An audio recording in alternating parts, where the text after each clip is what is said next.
the same time figuring out what you do have and patching it together to make it sing. Cover Star, where music history meets its next voice. On WESN, the content capital. FanZone, your reliable, authentic supplier, has just gotten better. You can now visit our website www.fanzonett.com for your authentic wear and collectibles. The only place where you can use both your Visa debit and credit cards. Visit our website fanzonett.com to make your purchase today.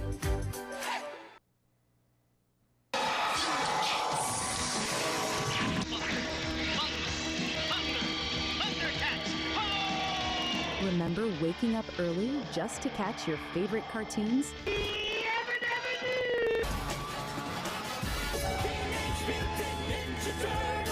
WESN brings back those magical mornings with Retro Saturdays.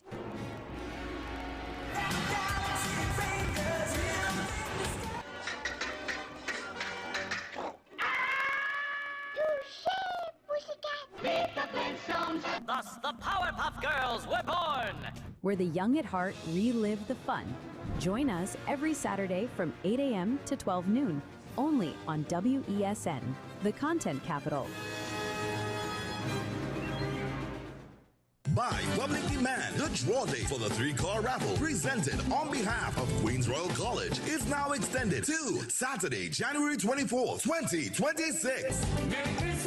First prize is a luxurious, fully loaded Royal Ride Ford Ranger. New draw date, Saturday, January 24th. Tickets only $100. All tickets already purchased remain valid, and additional tickets at $100 are still available at True Value, Reliable Appliances, Christina Shoe Store, Kenny Sports, Unique Bookstore, Extra Foods, JTA Supermarkets, Police Credit Union, ABC Home Center, The Trinity Shop, PRW Enterprises, Sharon Bookstores, Starlight Drugs, Ishmael Khan and Sons, Shamir Spas, Modern Electrical, Bag and Drugs, Steel Sons Fashions, also Crosby St. James, Ateliers by the Park, Cinnamon Drugs Sangre Grande, Bellini Drugs San Fernando, IslandEtickets.com. The deadline for ticket purchase is Monday, 19th January. Get your tickets now. For more info, call the college at 622-1671 or the hotline at 491-1802. WESN.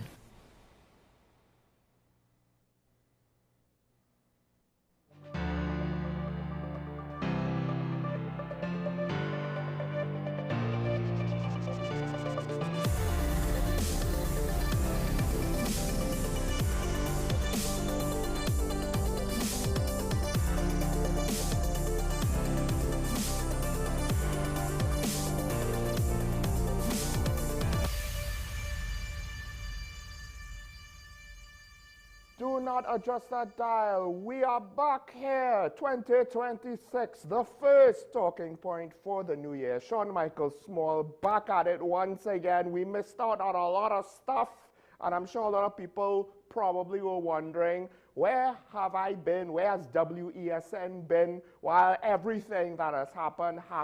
Of course, something big is happening today on the Sister Isle. Can't really talk about that too much. You know how it goes with these election things. But THA elections coming up, somewhat of an important litmus test moving forward in a way. But also, of course, last week there was a lot. There was a lot to chew on. There is a lot to discuss. So, not really going to be doing a daily review because we have a lot to catch up on over the last week or so, a week and a half really, because we haven't seen you since before Old Year's Day, if my memory stays correct. Now, one of the things I just want to get to before we get into the main topics, before we start to go back and try to start the conversation on my end, at least I'm sure you all have been having a conversation on your end throughout the week. Today is the THA elections in Tobago. The one thing that I do want to mention, not going to necessarily, attribute anything to either side, but there is a report this morning of an incident yesterday that basically was a violent confrontation, where supporters from both sides seemingly came to blows. Now, it says came to blows, but I'm not sure. I know that it was reported someone towards the end slapped someone else. These are supporters of the two parties. I wouldn't necessarily go into which party who was supporting which party and all that, because the point is, and the politicians from both parties in today's THA elections made the point to say this is not how elections should go. Tobagonians need to do better in this case. Now, I will say this.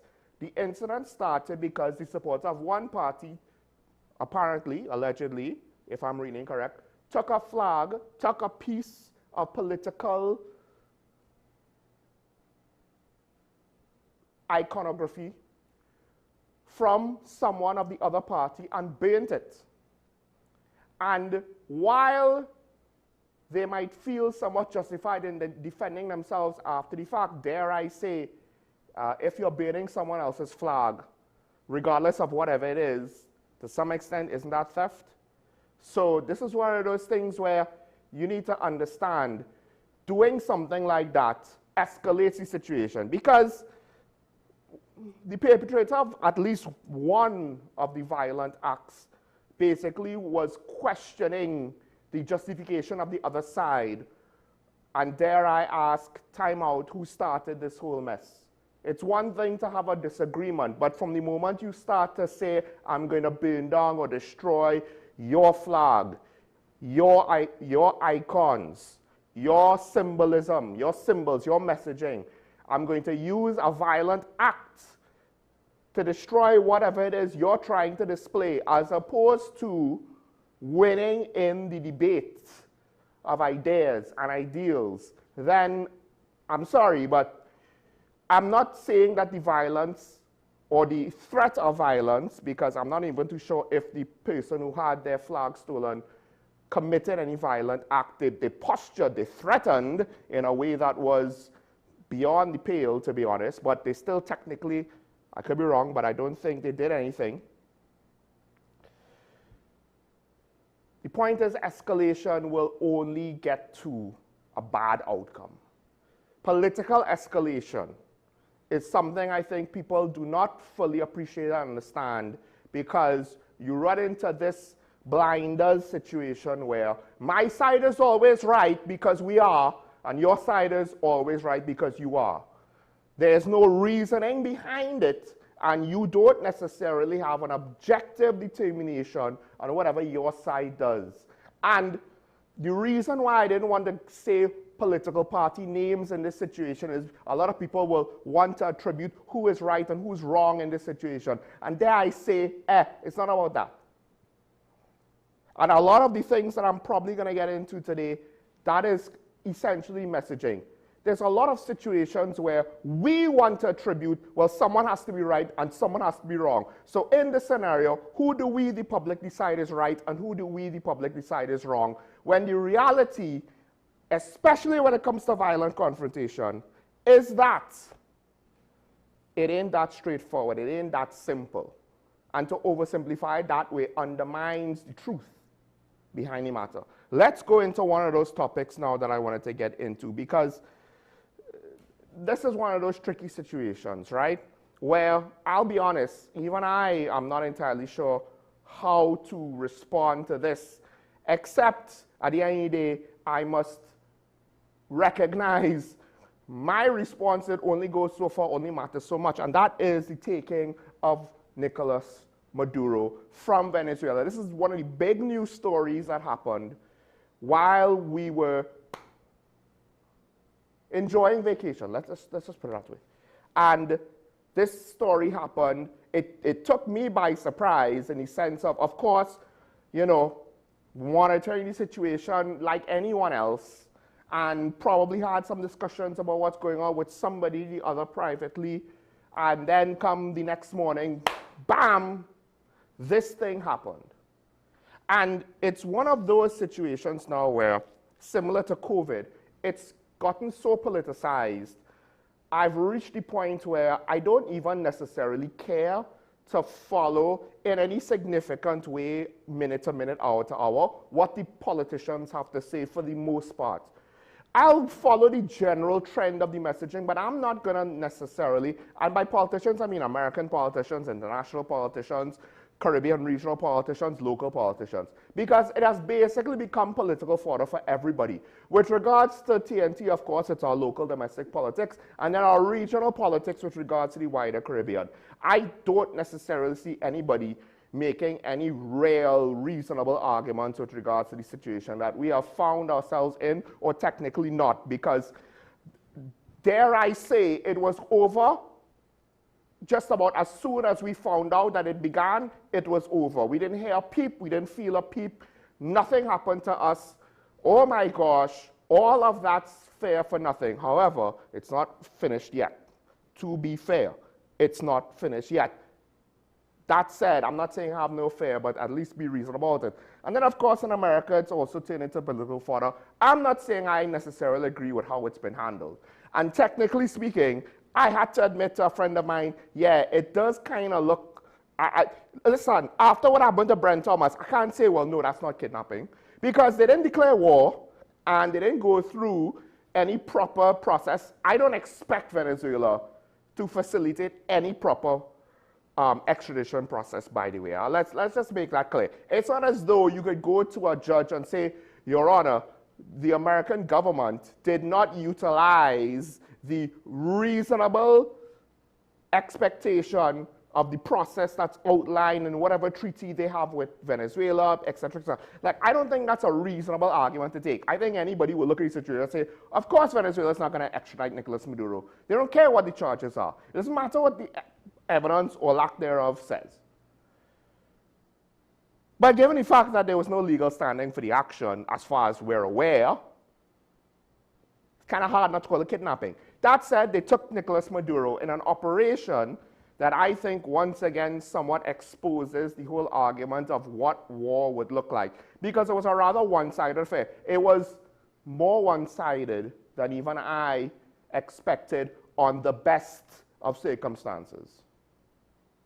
Now, that could be because there were moles, there were people paid off, or the fact of the matter is, if you are potentially a dictator that's kept in power by the military, don't expect the military to necessarily go all out to protect you against a bigger, badder military. When you have bullies to guard you, once they get confronted with a bigger bully, it's over for them. They're not going to necessarily stick their neck out there for you. Of course, there were other things that suggested that the Americans kind of knew what they were doing to dismantle the Venezuelan Defense Force and prevent them from responding effectively, even if they wanted to. But it's hard to say exactly what that is until, you know, researchers and academics go in there, try to get a look at the correspondence after the fact and piece the whole thing together. Meanwhile, we're in a situation where we're still kind of waiting for the result. Yeah, he was taken. That doesn't mean the regime in Venezuela is over. That doesn't mean the situation between the Americans and the Venezuelan government or regime or whatever is over, which means that I am somewhat disappointed, and I don't know about the rest of you, but I'm just waiting here now thinking, when will this be over? When will this be resolved? It's not about how it's resolved, you know, but it's clearly not over, especially since Trump said, we'll be running the show, and then the Venezuelan then vice president, now president apparently, said, no, you're not. When the Americans said she's going to cooperate, and before she was sworn in, just before, like on the same day, in fact, it might have been within an hour or two of the American press conference, now President Delcy Rodriguez said, no, I'm not. I'm not going to cooperate. Meanwhile, the whole shadow fleet situation, vessels that were flagged with Guyanese flags, they were operating, they were operating openly under the flag of Guyana. Apparently, in mid-journey, trying to make a break through the American blockade. Reflag themselves somehow, that's supposed to be legal, right, with the Russian flag. So, and America is not the only country, as far as I'm aware, that took on an oil tanker. So we've reached a point now where this thing is bigger than us. It's going to impact the Middle East Southeast Asia and Eastern Europe, Northern Asia, that is to say Iran, China, and Russia, it seems as though Venezuela is being somewhat of a global situation being played out, yes, in our backyard. It's not just us and Venezuela and America and the Eastern Caribbean now, but rather there have been, with regards to certain people, speculations on the international fallout and the international consequences that go way beyond our little region. The problem with that I have an issue with, if that is true, is that, hey, this thing, regardless of how things goes, it might be so much more bigger than us. We might get lost in the shuffle, right? That said, I'll just say this once again. If anybody in the Caribbean has an issue with what the Americans are doing, I have a suggestion. Do something about it. I get it. Private citizens, you want to protest, that's within your rights. Whether I agree with it or not, you protest, that's fine. But if government officials across the Caribbean want to have an issue with what the Americans are doing, I challenge you to do something about it. Because unless you're doing something about it, you're just paying lip service to appease whatever you think public sentiment wants you to say. But you don't actually want to do anything about it. And this is similar to the Israel and Palestine situation. Because everybody wants to protest, and then the politicians want to agree with the protesters and say we disagree and go to the UN and do all of the dog and pony show. But at the end of the day, when you have two sides more than willing to engage in violence against each other, and one side being the bigger bully, more than willing to take advantage of that fact in front of the entire international community, what did the international community do in response? Two people start a fight. One is clearly bigger than the other one. It has reached the point where the smaller guy can't fight back, regardless of whether or not the smaller guy started it. And he did, in this recent iteration, start it, to be fair. But regardless, at what point did the rest of us, somebody step in and say, that's enough, and break the fight up before the smaller guy gets killed? And no one is doing anything about it, because it takes more than talk. This is 2025, now 2026. Russia has proven to the world talk is cheap. Actions speak louder than words. That's something we knew growing up. Talk is cheap.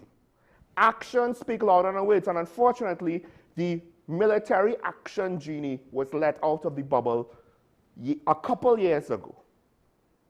And now the rest of the world is trying to catch up. And for a region like ours, who enjoyed a certain amount of influence in bodies like the UN, but traditionally that influence only goes so far, and perhaps situations like this need to remind us, hey, we're not big in the dance. We need to understand that. Now, who is going to go to what side when the lines are drawn? And listen, you might not like it, but if we are not drawing the lines, we can't control that situation. We can respond to it as we see fit. Right? The thing about it is, with regards to this whole Maduro situation, one of the things that I have an issue with is, yes, we need to pay attention to it because it's happening right next to us. I get that. We need to try to understand we don't have any real measure of control. The supposed help that we provided by letting the Americans use our runways, it wasn't mission critical. In fact, I, to some extent, question, now, they may have used refueling tankers, stationed them from Crown Point to Piarco, I don't know, to conduct this operation. Possibly. They have limited assets. Only carries so many planes. How they took Maduro had a lot of assets in the air at once. So in order to coordinate that, one of the things you need is tanker support. Beyond that, we didn't necessarily get a lot of reports that there were a lot of American planes, if any, in our airspace. I could be wrong. I didn't necessarily see anything like that, right? As I said, the whole situation happened. We didn't even realize. We didn't even realize until after the fact. But there's something to be said about understanding we don't have any sort of power in this situation. So to what extent, yes, we need to be concerned about it, but it's almost like, it's like COVID, but even less than COVID, because with COVID, we still had to worry about what we were doing internally. But there's no internal US-Venezuela situation happening in Trinidad and Tobago for us to have to manage. It's all external. We have things domestically that we should be worried about. But are we really taking them on? Now, I just want to, last thing I want to say, and I find this interesting. I'm going to go down a rabbit hole a little bit here, but Senator John Fetterman, who at times has been one of the poster childs for anti-Trump talk and all of the liberal talking points and Democrat talking points, he has reportedly broken ranks from his party, saying, as a Democrat, I don't understand why we can't acknowledge a good development for Venezuelans and how deft our military execution of that plan was. Pointing out that President Biden was the one that upped the bounty for Maduro to 25 million.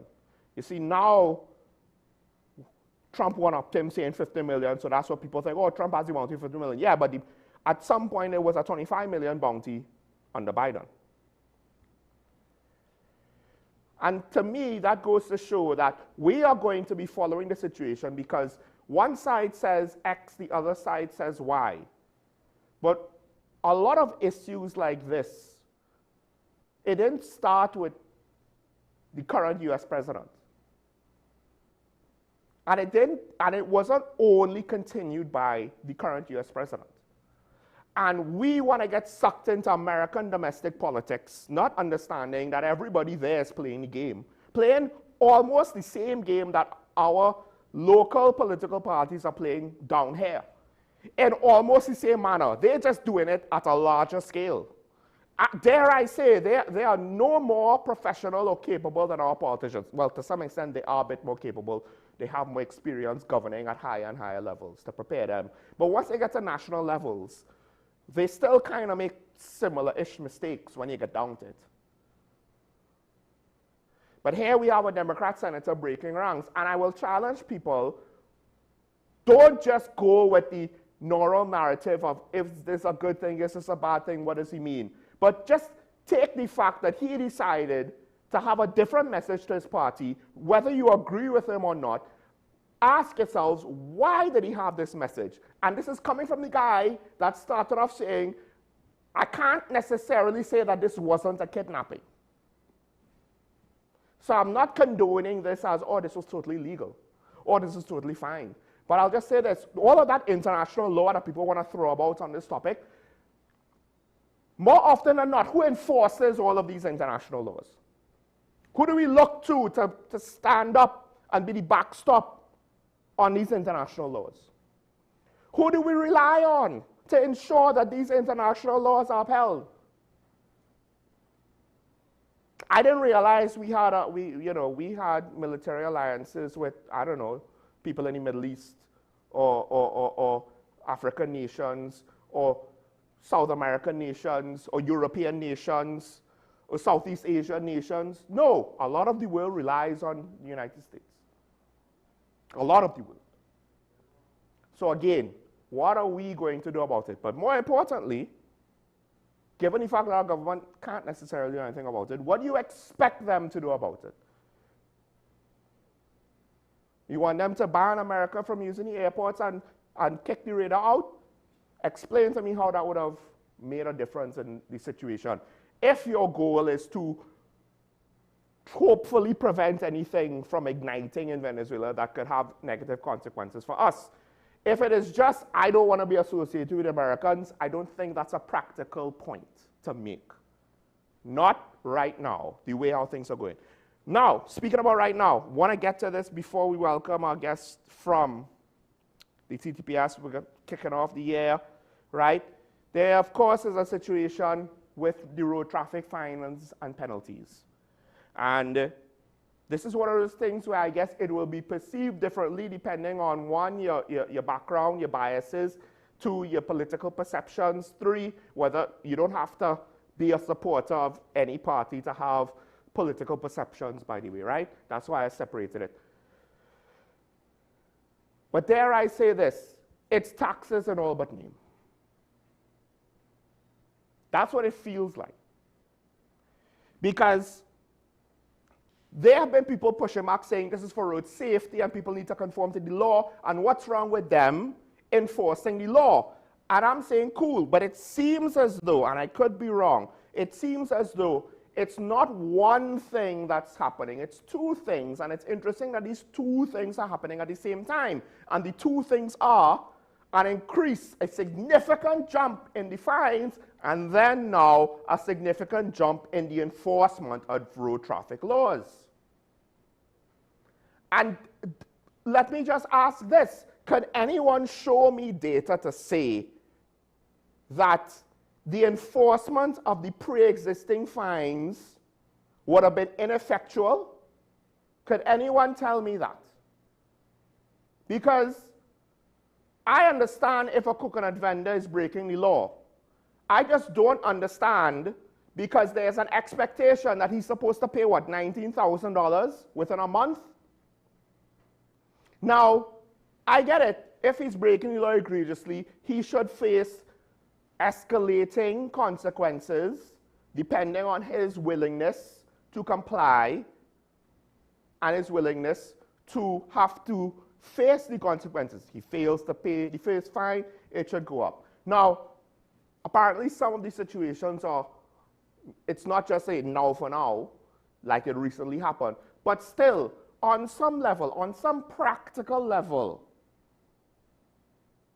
you do realize, first of all, I don't think he broke any road traffic safety laws per se. I could be wrong, right? But some of them might have been other fines for other things, right? What does it mean now that people in situations like that have to pay tens of thousands of dollars all of a sudden and potentially all at once? Now, unless I'm mistaken, and maybe I'm wrong, maybe he's making money hand over fist selling coconut water and coconuts and what have you.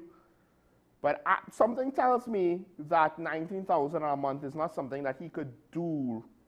And here's the best part. If he has to pay those fines, how is he going to pay to fix his vehicle? And this is the issue when people say those at the lower end of the economic brackets are going to suffer. Because here's the catch. Not everybody who drives recklessly has bad tires or bad brakes or whatever. Some people just can't afford to fix their car right now. Some people can't afford to eat meat. Some people are already trying to figure out, do I feed my kids 3 meals a day or give them a roof? Some, they have it even more stark. Do I feed them twice a day or give them a roof over their heads? Right? And then there's transportation costs. Back to school, uniforms, shoes, kids grow. Can't use the old stuff in perpetuity, right? So of course there will be a group of people, they could afford it. They could afford to pay for their law breaking. And by afford, I don't mean they have the money sitting on the bank. I mean it's not going to bankrupt them. But they have some people that are on the breadline as it is already that they can't afford. And now, of course, he's going to say, well, if they can't afford a car, why do they have a car? Well, listen, at the end of the day, it's not my place to judge. That's the position that they've reached in, for whatever reason. And now being hit with fines like this, I'm not saying it's everybody. But what I am saying is the variability of the human condition says, statistically on average, the worst case scenarios are going to happen. The unfair scenarios are going to happen. Now, it might be a very small minority, or it might be a significantly large minority.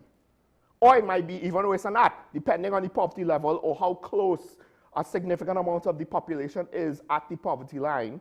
It might be a ridiculously large sector of the population. Maybe still a minority, but at what point do you really call it a minority, depending on the size? Meanwhile, hey, I was reminded, kids getting laptops to go to school, right? I wonder how they paid for that. Giveth with one hand, taketh away with the other. Now tell me, does it really seem as though these policies have any sort of coherent sense-making besides we need more revenue, so tough cookies. Which I find is interesting because if that's the case, if you're going to nickel and dime us, you should have nickel and dime the FET promoters as well with regards to using HDC properties or whatever. But increase in fines due to alarming incidents of lawlessness on roads. No. The increase in fines is, the increase in the amount of tickets is because more police officers are enforcing the road traffic laws now. So now the question is, exactly, did they get instructions? You see, at the end of the day, before the UNC, and this is what people need to understand, at some point, it's not just what the truth is, it's what the perception is. Long before the UNC even came into power, if the previous administration did anything like this, people would immediately go to, hey, they're trying to make money. Because when it came to the demerit point system and the police congratulating themselves, giving the pat on the back, hey, look how much tickets we gave out. Look how, as a positive thing, what did that make the public think? So now, it reaches the point where it almost doesn't matter how you try to spin it. Any declaration of an increase in the amount of tickets being given out. Because you can't tell us all of a sudden, more people are breaking the law. Or we announced increased fines, and more people decide to break the law. No, that pre-existed. So what's the change? What's the difference? The difference is somebody decided, hey, we need to milk this for all it's worth. That's what it seems like. It wasn't a priority before, but now we've done the numbers. Let's hand out some quotas, boys. Let's hand out some quota tickets. And listen, I'm not saying that's the reality. I'm saying that's how it's going to be perceived given the context of everything that's happened and the lack of trust in the system that the population has. And dare I say, if you keep doing it this way, the population is not going to trust you to conform. They're going to rather try to find ways to rebel. And one of the things that they will do so eventually is to vote you out of office. Whether or not it's a money grab, if it looks like a money grab to enough people, it can be sold as a money grab by your political opponents. And your diehards ain't going to believe it, but at that point, it doesn't matter. You're not immune to losing elections. You've lost elections before. Whether it is after one term or after 2 terms, it's going to be an uphill battle, and you might not have the 330,000 voters at that point. Because on some level, I'm sure some of the people paying these tickets are going to be UNC people in UNC areas. Now, what should have been done? Dare I say, if you really cared about road safety, you would have focused on enforcement. You didn't need to double the fines. Don't necessarily have time to go into this as much as I want to, but one of the more recent stories, at least I'll acknowledge it here, unless I am mistaken, and maybe this is a very early April Fool's for the New Year's, but unfortunately it doesn't look that way. One of our local newspapers, the Newsday, is looking to wind up operations. Now, I'm not entirely sure exactly when it's going to end. It was one of those things where I saw the social media post on the story. I didn't really want to go into it at the time because, to be honest, it hit me like a ton of bricks. I'll just say this, and perhaps later in the week I'll go into it more, but I don't think it's ever a good thing for our media landscape to shrink. Whether it is a competing TV station, whether it is someone from a different media, type of media or medium, a different medium like the newspaper, you might think, oh, what does that matter to us? We're a TV station. Yeah, but on some level, the less media we have, the more reliant we are on fewer and fewer media houses, the less robust our news industry is, the less susceptible it is to things like corporate pressure or political pressure. And of course, there's also the contemplation, because technically speaking, I did start, and I'm still in the process of getting a mass comm/journalism degree. And there will be, not everybody that does this wants to go into journalism, but there will be a lot of people in there that were potentially hoping to be journalists, that maybe aspired to contribute to society in that way. And now we have, with a whole media house closing, a whole newspaper winding up operations, that's a lot of jobs just off the market.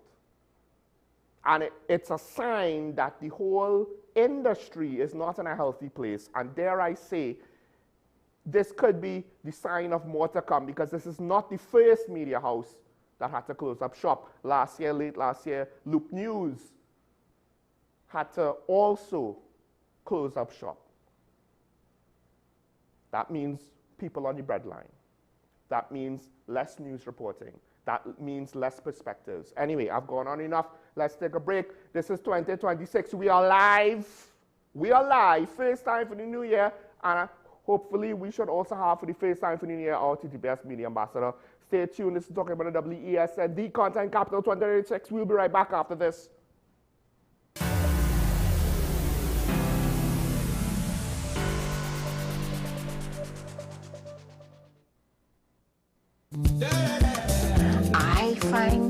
I find the vibe and energy as well.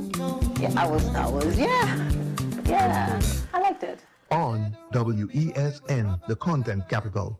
The countdown has started for the biggest raffle ever in Trinidad and Tobago on behalf of Queens Royal College, valued at just under $1 million for 3 brand new vehicles. First prize is a luxurious Ford Ranger. Draw date is Saturday, January 24th at the college. Tickets only $100. Final purchase date for physical tickets is this coming Monday, January 19th. No further extensions. You hear? Some ticket outlets include IslandEtickets.com, Bobby's Bar, Belmont, Better Homes, Front Street and Caroni, ADM Supermarket, Arima, Cedric Dookie Supermarket, Eastern Main Road, Dabity, Dobbs Hardware, Diggle Martin Main Road, ABC Windows and Doors, El Socorro, Freddy's Bakery, Western Main Road, St. James, and 4 Roads, Diggle Martin, Mode Alive, Farmer Supermarket, Santa Cruz, Sonar Jewelers, Chaguanas and Pinal, Island Hobbies, Wrightson Road, The Express, Minimart, Majuba Crossroads, Stacy Supermarket, Toco, Leo Rain Hardware, Tragrick Road, ADC Supermarket, Arima. Get your tickets now. Call the college at 622-1671 or the hotline at 491-1802.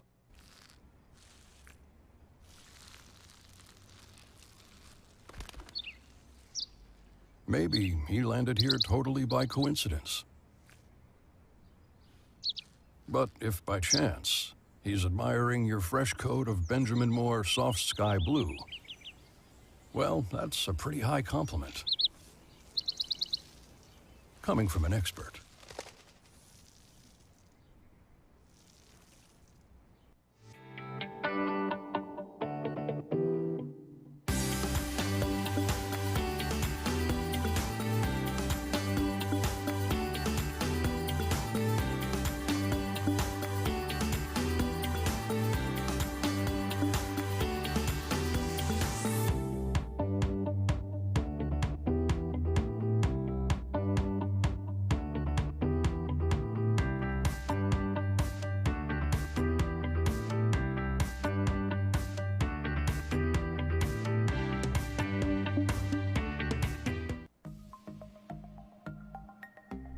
Knowing how to tell authentic is as easy as 1, 2, 3. Find it, match it, search it. Step 1, find the style number on the tag. Step 2, match the style number inside the jersey with the number on the tag. Step 3, search it. A quick Google search of the style number will verify the jersey is authentic when the search results match the jersey being searched. Don't be fooled by counterfeit jerseys. Before you buy, remember to find it, match it, search it. Fan Zone, 2 locations nationwide. Center City Mall, Chaguanas and Movietown, Port of Spain. Nationwide delivery available. This is Face of Sports, WESN Content Capital. How you felt about the kiss on the lip? That's the business. I'm nothing to do with that. I find that was distasteful. The national senior team, whether you like it or not, that is the model for all other teams to follow. I'm assuming that the regional requirement may be a much stricter requirement. This is not about Pro League and Super League. This is a league run by the Normalization Committee that I'm responsible for. Nobody expected FIFA to fund this arrangement. If we don't get a professional attitude towards this, we are doomed for failure. You break the balance, trip the leg, control the body. They ain't gonna stand put forever. Why you want the Chiefs to lose so? Why you want the Chiefs to lose so? They already have 2. Lamar don't Why? have. You're jealous because you know the Chiefs getting closer to the Patriots. Let's go to the last part. No, of this game. no. Let's go to the last part.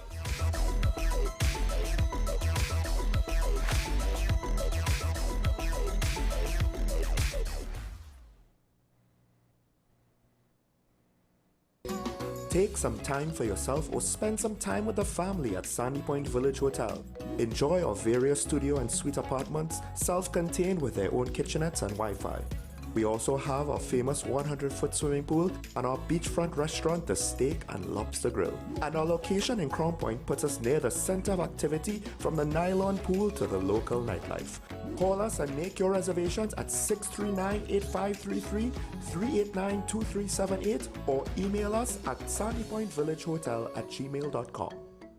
This is 10 questions. I'm Andy Johnson. The distance from where we should be in the world in going forward on our commitments with climate change. The effects of climate change that cannot be accounted for. It's called loss and damage, and we're seeing loss and damage happening so much more in this decade and the previous decade. The principal term there was this question of the correspondent banking issues. That is why we're trying to build capacity with this country here, Trinidad and Tobago, and other countries in the region. Man is not showing any signs of stopping or even slowing down. More than half of the forest in Trinidad is already gone. All the plants and all the animals and all of the nice clean water and fresh air and everything had to be on this planet for humanity to have a chance. We have small change when it comes to countries that can take decisions, and when they speak, the world listens. The General Assembly is a very democratic forum. And Trinidad and Tobago has the same vote as Canada, in spite of the obvious difference in size.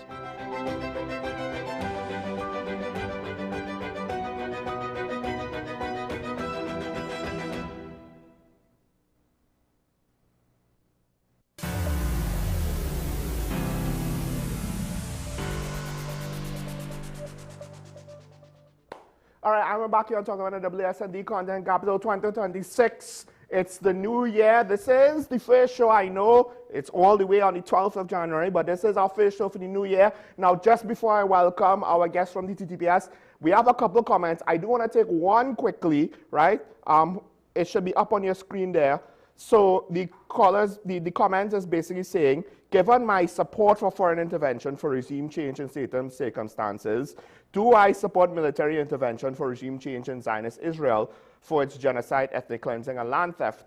And to this I'll say, I don't necessarily support it for regime change because Israel has proven their democratic system will swap out governments. I will say this though, I have been before and will still be pro-foreign intervention militarily with regards to the situation between Israel and Palestine. Because at the end of the day, I don't think you could just use a strongly worded letter and a UN resolution and diplomats to keep that situation from rearing its ugly head all over again. In fact, I believe they broke a peace deal, and within 24 hours, the peace deal was basically broken. So now, to say regime change, this is the difference between Venezuela and Israel. Netanyahu was voted out. He probably will be voted out at some point within whenever the next election is, or the election after that. I don't even know if he could necessarily survive, right? But hey, depending on the situation, Israel was attacked first, he might have domestic support. But this is not a situation where his son is going to be in charge, or the bus driver who is number 2, his successor, is going to be in charge once he is gone. That's the difference between the style of government and the situation in Israel and Venezuela. But to say that I wouldn't agree with military intervention, no, I do agree with military intervention. And not just you have a dog and pony show, but rather, if Israel wants to keep going, you need to put boots on the ground to forcibly say, no, somebody else will be shooting back at you. But no one has the belly for that. No one. Absolutely no one. And I think that's sad, and that's why I said, hey, all of these politicians around the world that want to condemn Israel, none of them want to put their money where their mouth is. None. That said, someone who also can't necessarily speak for his bosses, so please understand that as we start off the conversation today. He could speak for the organization insofar that he's authorized to, given his rank and the authority that is vested in him with his position, but he's not the Commissioner of Police, and obviously he's not higher than the Commissioner of Police. So just remember that if you have any questions for him later. We, of course, are welcoming our media ambassador, Inspector Kurt Callender. Welcome once again. Happy New Year, 2026. You know, it feels kind of weird, you know, we're 12 days later. But hey, that's the first time I'm seeing you for New Year. It's good to see you. Yes, well, pleasant morning to you, and pleasant morning to all of Trinidad and Tobago. And wherever they are listening or tuned in, Happy New Year to you, and Happy New Year to you as well. It is a pleasure to be back here and to be here for the first time in 2026. And there are a lot of things that are in the news lately. Well, and you're here to talk about road safety. Yes. And I just want to say, folks, I could disagree with the fines and agree with the police with regards to actual concerns on road safety at the same time. Right? I just want to put that out there. I can't hold the fines if I disagree with it. I can't hold the inspector to account, hey, why you set the fine so high? That's above his pay grade. Just remember that. Just remember that. But road safety, now let's go to the actual flip side to the coin. I said my piece on the other side. Yes. Now we have to go to this side. Well, yes, it is very important for us to continue to remind persons of the dangers and devastating consequences that could occur, even with the smallest traffic violation. So road safety is a very critical priority to the Trinidad and Tobago Police Service. As the enforcers of the law, ensuring compliance with road traffic legislation is essential to safeguarding the lives of persons on the nation's road. So what may appear, and I want Trinidad and Tobago to listen to this, what may appear to be a minor or insignificant infraction can in reality have serious and far-reaching consequences. Even the smallest violation can contribute to road traffic collisions and negatively impact the national road fatality statistics. So we want to remind motorists that driving while using a cell phone significantly increases the distraction, and it can, in a matter of seconds, result in devastating consequences. Now, I want to ask, because I've done this, right? Whether it's a call or you need to look at a map, you know, you're on the highway, there's a shoulder. Right. I suspect the shoulder is there for if for whatever reason you need to stop. And what I do is, hey, I need to look at the map, right? Now, it's one thing if you're kind of just following the map, but say you're lost and you need to actually go into the map. I can't do that while driving on the highway, so I pull into the shoulder. That is what's supposed to be done, correct? You should pull over. So even with that example you gave there has been differing views where that is concerned. Okay. So I would have reached out to a senior magistrate, and that magistrate had indicated to me that once that is done, if anyone comes before her for being charged for operating or using a motor vehicle while holding or operating a handheld device, she's not going to prosecute or fine the person. What was the law intended to prevent? That is the question. And the law was intended to prevent persons driving or operating a vehicle whilst using or holding a handheld device. The shoulder is there for emergency purposes. Okay. Right? Right. So if someone says, you know what, it is not safe for me to be driving, looking at this map, checking and so on, I could put myself in danger and other road users are in danger. Let me just pull on the shoulder for 2 minutes to just catch my bearings to see exactly where my coordinates are, and then I would proceed along the road. My hazard light is on and all that kind of stuff. In my humble opinion, that driver would have exercised the necessary precaution to ensure he's not putting his life at risk and the life of other road users at risk. Some persons may disagree, but I am telling you, I would have reached out to a lot of learned people where the law is concerned, and that is the feedback that I got. Yeah. Right? So, I hope that answers your question. I mean, it might seem obvious, but there's... so I do it, but I think one of the things is I don't remember or recall seeing a lot of people do anything like that, you know? Like I'm leaving the office, someone calls me, I normally go down Picton Street. Quite a few times I've like, I need to find like a spot where I could pull in order to take this call, or say I want to listen to something on my phone. I'm not going to necessarily like trying to like go through menus of, okay, while I'm driving, it's like, oh, I could just pull over, right? So it is what it is. Like, I mean, there are times when my alarm goes off while I'm driving, like, and I don't really have a place to pull over, so I'll be like trying to like just pull the phone out of the pocket to try, okay, how do I shut this thing off, right? But that, I mean, that and all, depending, it's not something that you could just do, because it's, I think a lot of people might be in situations where it's like those little things. Yes. So those little things, and I did mention in seconds, so you were not making a call, you were not on the phone making a call, or somebody called you and you took the call. But that's few seconds that you decide to just pick up your phone to just take off the alarm. You are distracted by a few seconds. Now, granted, not taking two hands off the wheel. It's just one hand. It's just, but even then, it's like, you know, sometimes you just have to hit that snooze button on the side of the phone because you can't really take the time to look. And I want to mention that the charge is using or operating a handheld device, right? And not necessarily being on the phone, you know. The mere fact that the phone is in your hand, it constitutes an offense. You understand? So it's driving or operating a motor vehicle whilst using or holding a handheld device. Right. So you don't even have to be using it. You just could be holding it. Which at times, you know, it slid, you reach for it, you know, and then like, you know, all right, I'm not kind of thinking where to put the phone anymore, but I'm thinking I'm driving the car, so the phone is just in my hand. So in that few seconds, you could run into a vehicle to the back of you, you could switch lanes, swerve, do anything. Anything could have bounced down a pedestrian. A long time ago, a water bottle fell and I reached for it, and I touched. Like when I say I touched, the only proof that I touched was because the dirt on his car was on my car. There was no dent. I didn't even feel anything because I was just like, it fell. And it was just like a reflexive. Yeah, I was a young driver. I didn't even think about it. Just pick up that. It wasn't even, it shouldn't take long. It was because for whatever reason, I wasn't necessarily braking hard, right?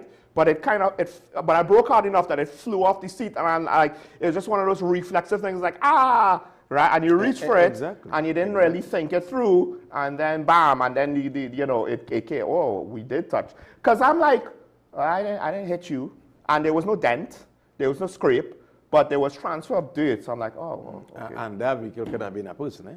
Yeah. So and I love the analogy that they gave. And another thing that the culture in Trinidad and Tobago is a drinking culture. We celebrate everything. I mean, the cat make pops, we celebrating that too, right? So driving a motor vehicle while it's under the influence of alcohol, drink or drug, is extremely dangerous and puts your life or your passengers or other road users at risk. Serious risk, as a matter of fact. The dangers include impaired judgment and decision making, because alcohol slows down your response time. It affects the brain's ability to think clearly, right? So drivers may misjudge speed and the distance, especially at night, take unnecessary risk, and ignore traffic signals and road signs because you're under the influence, you know. So you might pass the stop sign or the no entry sign or the no left turn or the no right turn, as the case may be. Reduce vision and awareness. So alcohol can cause blurred or double vision and start seeing two vehicles instead of one. Poor depth perception, so tunnel vision, reducing awareness of pedestrians, cyclists, and other vehicles because you're misjudging speed and distance. Slower reaction time. A driver under the influence of alcohol reacts more slowly to sudden stops, pedestrians crossing, emergencies, or road hazards. Even a delay of a second can be fatal. Yeah. Loss of coordination and motor control, so you can't control the vehicle now. Alcohol affects physical control, leading to difficulty steering or braking, swerving between lanes, and poor balance and coordination. But also judgment, because you know your tires should not be asked to accelerate or decelerate while turning. That's not a good idea, right? The grip generally wants to do one thing at a time, and you're potentially going to, at some point, if you're judged, well, even people who are not inebriated might be asking too much of their tires, even if they're new tires. I even reached the old worn-out tires, right? And you want to, oh, I need to brake hard to make this turn, and then I want to accelerate out of that turn because I want to weave through traffic, and yeah, and with alcohol, it's probably worse. Correct. So it could also cause drowsiness or loss of consciousness. So because it is a depressant, so it causes fatigue or drowsiness, leads to falling asleep behind the wheel. And of course, that will contribute to increased risk of crashes and fatalities. Drunk drivers are more likely to be involved in serious or fatal accidents. Innocent pedestrians, cyclists, and other motorists are often the victims. For some reason, they said the driver does live. I mean, I do have the statistics on that, but. And of course. Yes, for some reason, yes. It's anecdotal, but there are too many stories where the driver gets away even compared to a passenger in his or her own vehicle, right? Too many times. I do know stories where it hasn't gone that way, but yeah, it's just one of those situations that is a cruel irony. Yeah. And of course, we also have to mention the serious legal consequences. So you're speaking about heavy fines, loss or suspension of your driver's permit, imprisonment, and a permanent criminal record, because driving under the influence of alcohol is not a ticketable offense. The police has a power of arrest to arrest you without a warrant. Right, just want to make it clear. The media ambassador is not saying that, you know, there's no law with driving under influence. He's saying we ain't going to ticket. No. It goes to the next stage or the stage after that. Automatically, once you are found to be driving over the prescribed limit, which is, I think, is 40. Which means whether there's an accident or not, I would imagine, right? If you're swerving and So once you are tested and you are found to be over the prescribed limit, that is not a ticketable offense, Trinidad and Tobago. The police officer has a power of arrest to arrest and charge you for driving under the influence of alcohol. And of course, the fine has been doubled, which is about $42 or $40-something thousand now. Essentially, also, people should not smoke weed while driving. Well, they did say drink or drug, so you are absolutely correct. Right. Right, drink or drug. So, I mean, anything else is even worse and might come with its own criminal charges, but the use of marijuana is not a viable alternative. So what would happen is if you are involved in an accident, you are subjected to a breathalyzer test. That is not optional, by the way. And if you refuse, that is an offense. Right, if there's an accident, this is so many things you have to do. Yeah, but you might not have alcohol in your system. You might have other drugs. So we have to run a blood test now. You understand? And the Forensic Science Center would be able to tell it in their toxicology report the amount of drugs you have in your system and the level of the drugs that you have in your system, which could have contributed to the accident. Because more often than not, accidents where the driver at fault, right? I mean, yeah, more often than not, the driver at fault would be the one inebriated, right? I mean, I don't know what to say if you somehow get in with driving inebriated and the other guy crashes into you. But hey, maybe that's a sign karma is telling you, hey, no luck for you today. But my point is, usually, it's not a situation where the inebriated person could say, have a reasonable explanation as to why the accident happened, if you know what I mean, right? Usually, these kinds of accidents, it's going to be somewhat apparent that something funny was going on. And once you try to evade testing, I get it, innocent until proven guilty, but the officers have to deal with the situation on the scene, because it's not like you can come 10 days later and say, we suspect you of drunk driving, take a breathalyzer test now. No. It does not look like that, and hence the reason there is the procedure to go about taking this breath specimen. And the drug test also has to be timely. Yes, it has to. It can't be days later. No, it can't. That's worthless, right? And I'm sure some people are thinking alcohol will not remain in your system. Right, or marijuana. I was told that I'm not a doctor, that marijuana could remain in your system for about 8 months. You know? Really? Yeah. I mean, you had to be a habitual smoker for that time. I guess. But I mean, you see, the problem with that is that doesn't necessarily prove that on day X, whoever smoked. So exactly. I do have a question. I don't know if this is something that I don't know if anybody ever asked you, but is there anything that says, is there any sort of minimal speed that you should drive on the highway? Can you get into trouble for driving too slow? That is a very good question. Yes, you can. Because I tend to prefer to drive slowly, but there are times when if traffic is free-flowing, I have to acknowledge the fact, A, if I drive too slow, I might be an obstacle that's a problem. You are correct. And that happens every day on the nation road. It could be quite frustrating. So yes, the speed limit is 100, but someone on the right lane decides, I am going to be driving within the speed limit. I'm driving at 50 kilometers an hour. But nobody could pass. But that's the right lane. But and that's what I'm saying, nobody could pass. So there are conspicuously placed signs on the highway that says keep left. Yes. Except when overtaking. So if there is no vehicle in front of you for a reasonable distance, it is an offense to occupy the right lane driving way below the speed limit, especially if the person on the left lane is driving just as slow as you, and he said, well, boss, I'm in my correct lane now. Yeah. So you have to talk to he. Yeah, I'm in my correct lane. I do find so that... talk to he, because I'm not moving. I do find that very annoying when... Very annoying. People want to go into the overtaking lane. Now, I've never seen a situation where two cars are literally driving side by side, you know. I have seen it almost every day. Like, nobody... No. In the sense of I've seen it, but not that they're going to maintain that for a significant period of time. Usually somebody wants to overtake, but they want to overtake, like somebody on the left is driving at 40 and they want to overtake at 50. And I'm like, listen, do you really need to overtake this car at that point in time? Like, I understand if you want to overtake them slowly, but at some point, if you are literally inching, you know, and it's taking you like half an hour to overtake, maybe you should not do it when there are other cars on the road. Well, agreed. I mean, you still have to exercise some level of caution. Even if you want to pass and driver number B in the right lane decide, well, boss, you had to pass around because I go in within the speed limit. And this one across is saying, well, boss, I'm in my correct lane, and so I could drive as slow as I want, and I talk to this one. And this one I'm moving, and that one I'm moving. This one might drive up a little bit, but you can pass.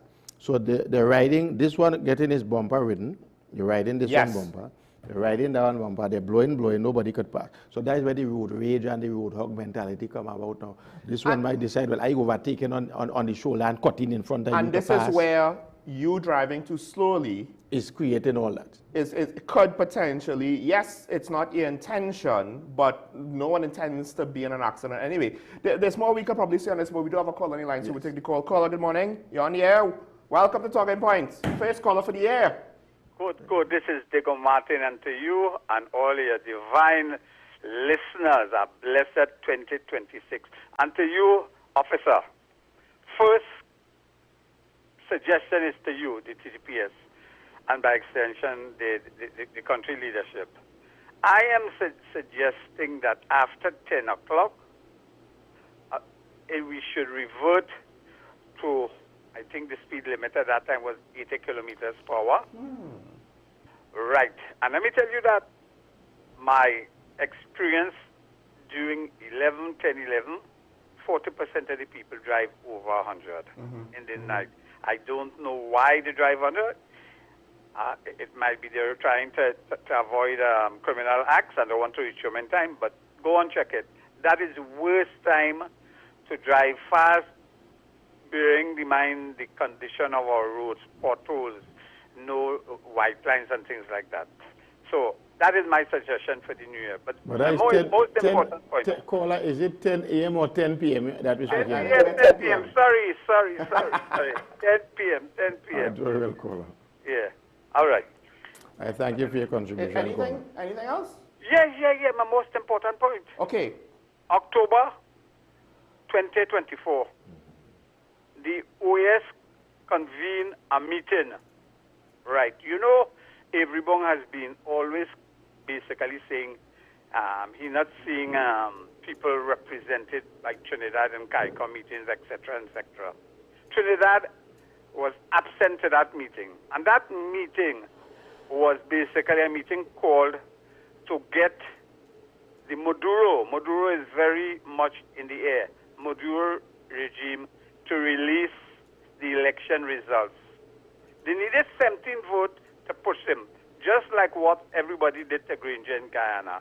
They forced them to release the statement reports and they found them wanted. That was a meeting for that. Trinidad and the same 5 of the CARICOM basically saying at zone of peace stayed away from it. The Grenadas, the St. Vincent's, etc., stayed away from that meeting. The article was by Hamid Ghani, was a very instructive and suggestive article. And at the end of it, he pointed the question, why did Trinidad stay away? If Trinidad had participated and showed testicular fortitude, that is the PNM government at that time, and they gave the all clear for Venezuela to show their polls results, we might not have had an invasion or a kidnapping of a leader of a country. And the PNM and Avery Brown have to answer that question, and I'm hoping investigation journalists go directly to the former Prime Minister and Avery Brown and ask them why they stayed away from the vote.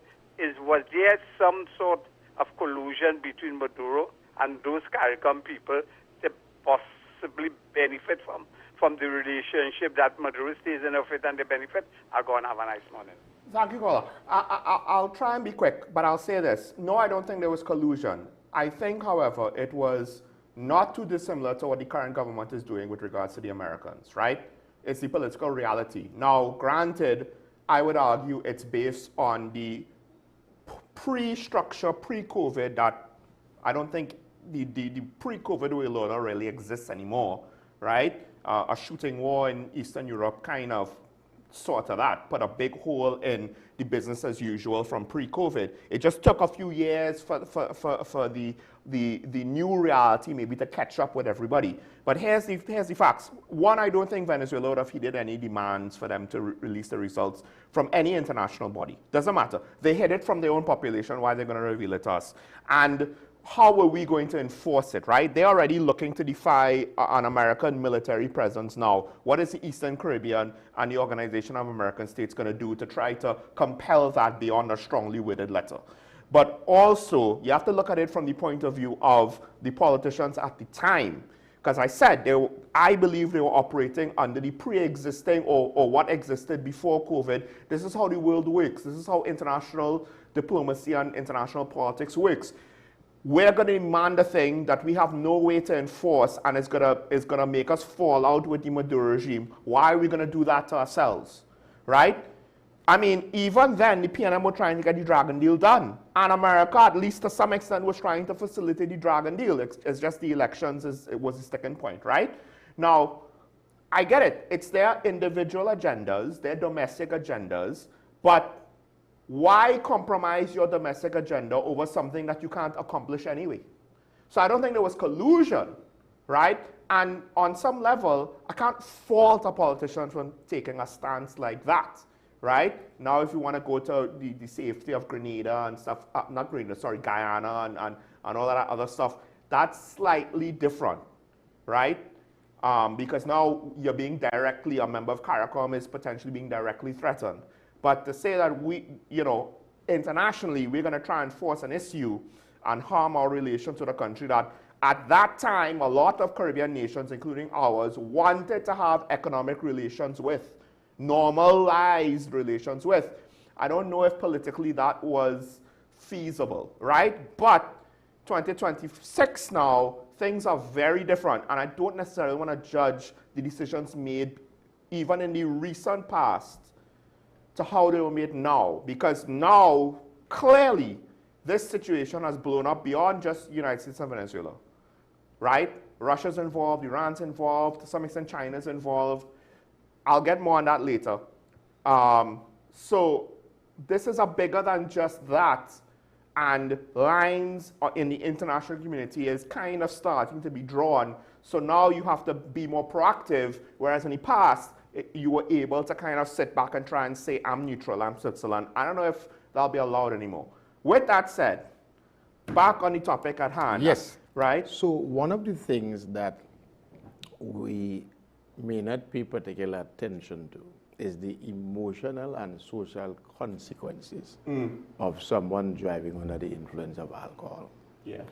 So loss of life or permanent injury. Now, every person who dies in an accident or at the road fatality, they have a family.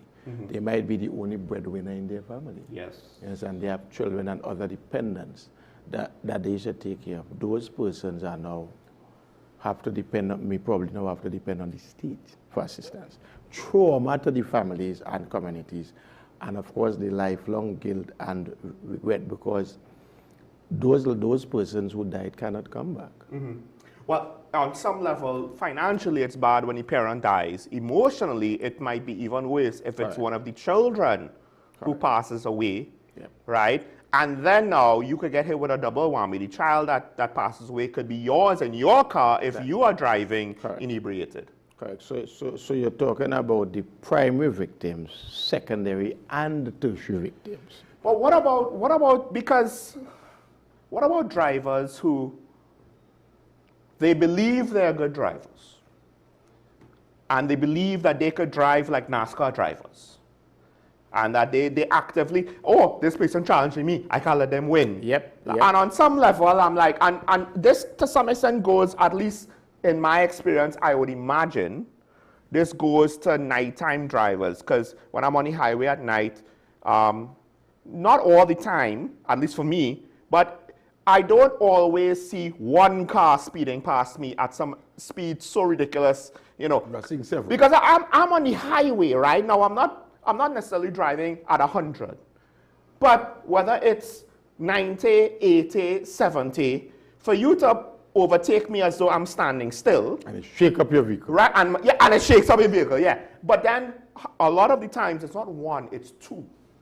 Or more than two. I haven't witnessed more than two, and thank God for that, right? But, it's two. And it's like, oh, I don't know if this is a thing where they, like, determined they know each other and they're racing, or if they just met up on the road and it's like, nah, I can't lose. What about drivers like that? Because I think it seems obvious. Yes, there's drinking and driving. Yes. But people think, oh, well, you drink and drive, you're breaking the law.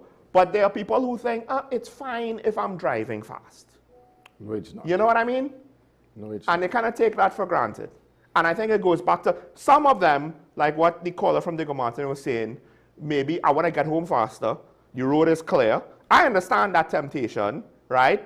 I don't necessarily fall for that temptation, because for me the temptation is not, oh, the road is clear, I could cut my journey short. The temptation is, I don't necessarily want to be on the road at this late hour, it doesn't feel safe. So I'm not going to break the speed limit. In the past, I would drive to the speed limit. Now, I'm not even necessarily looking to drive to the speed limit anymore. Now, I'm just like, look, I can't get there that much faster. It is what it is, right? Yeah, exactly. But now, the truth be told is that 10 o'clock in the night, 12 o'clock in the morning, 2 o'clock in the morning, the road is clear, and you are on your way home. What is the hurry? It's not as if you could be late to reach home. You understand? So even if you drive under the speed limit, you are still going to get home a lot faster at 10 o'clock in the night, 2 o'clock in the morning. So the issue, because the road is clear. I mean, it's not as if you're leaving work to say, well, but look at the time, like I'm late to reach home. It's home you're going, and home didn't move, right? So the bottom line is alcohol and driving do not mix, wrong mix, as the Calypso and they say on Carnival time. If you're drinking, don't drive. Arrange a designated driver, use public transport, call a taxi, the ride-share service. It have a lot of options. One poor decision and that one poor decision could change lives forever. Lives, Yes. Plural. Can change lives forever. And that drink could turn out to be the most expensive drink you ever had. And of course, we just, we set up this with regards to the Christmas season. We're into the Carnival season. And dare I say, I think it does get worse from Christmas to Carnival. It does. Now, I want to touch on another topic, the roadworthiness of your vehicle. So just before we get that though, we do have a comment, right? So the comment is pick up the coffee, have a sip, hold the book, hold the lipstick, hold the sunglasses, don't hold the phone. Now, listen, I don't understand hold the book. Because that distraction. Never in my life did I ever think, oh, I could just read a line. You know? Whether it's an online article or well, first of all, a book, like I've never heard of that. Now, I know people read in the car, but usually it's the passenger, right? Not the driver. But you could also set, there is this app now where you can take a picture of your book and it could read or it could okay, yes, right, that's that is fine. Yeah, that's fine. The problem is, I already can see the problem with that already. Yes. It's fine.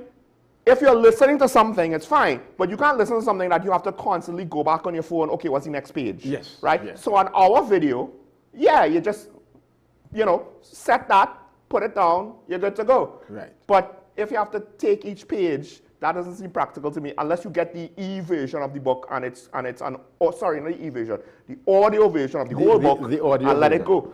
But now, here's the thing. Now, I have never applied lipstick, so I can't say I have personal experience with that. But I would imagine. Well, Sean, we are happy to hear that. Oh, thank you.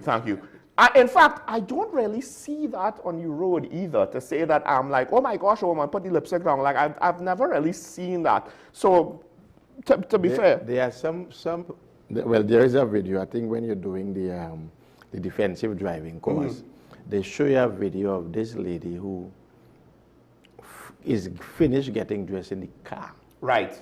So well, I've seen that on TV. So the lipstick, the makeup, the eyeliner, and she's driving. I mean, I've seen that in the movies, why but is I've she never... doing that? So that is a thing. I personally have never seen it in person. Okay. But they use that particular video to show you how easily, in a matter of seconds, you can get distracted whilst you are doing that, and you can because get yourself... to be fair to all women that I've ever seen apply makeup to the car, it's a parked car. It's not a moving car. Correct. So I've never seen that. But with regards to the coffee, I mean, I regularly have water in my car. Right. And at times, 2 in the morning, because of time, I'll have coffee in my car. Right. I do. I as well. And it slows me down because it's, I'm trying to deal with a cup of coffee in my car. Right. But I guess this is one of those things where perhaps this might also be a thing. To what extent do we have to be a bit more cautious on having coffee in the car? Exactly. So whilst the act speaks specifically about the cell phone, you can be distracted by anything.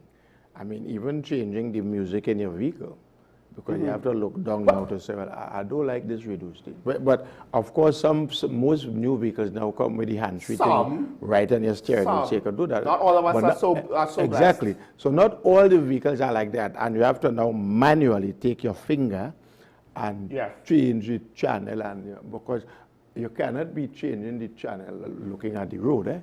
You have to be looking down now. Nah, I don't like this one, I'll take this one. Well, I don't know if some vehicles come with DVD and things still. This is one of the things that, as we finish, because apparently, at least, now I knew that this before was a thing. I haven't really seen it myself, but apparently it's still a thing. People have TVs in their car. Yes. Right? Yes. And my issue is, it's one thing to listen to something. But when you have screens in your car, it is a distraction. Right? Because it's not like you have TV reception on your car or internet box on your car. So if you're listening to it, you can listen to it on your phone if you're using mobile internet, right? You don't need your car, and you have Bluetooth for the sound system. To put screens in your car means you want to watch something. Yep. And it's not handheld, but... but you see, they should be told the TV shouldn't be for you, the driver. It's for your passengers. No, you see, this is why I don't understand. But I've even seen screens at the back of the back seat, so nobody in the car could watch that. So I'm confused with this whole phenomenon, right? Yeah. But I think now, I don't know if it's because cars come with a screen in the middle, in the front. Yeah. I don't know if they try to put a TV there. Like, I've never seen it used, but I've been told that it is a thing. Yes, it is. And But again, all that is a distraction. Yeah. I mean, there are some of us who are sports fanatic. We might not be on the phone.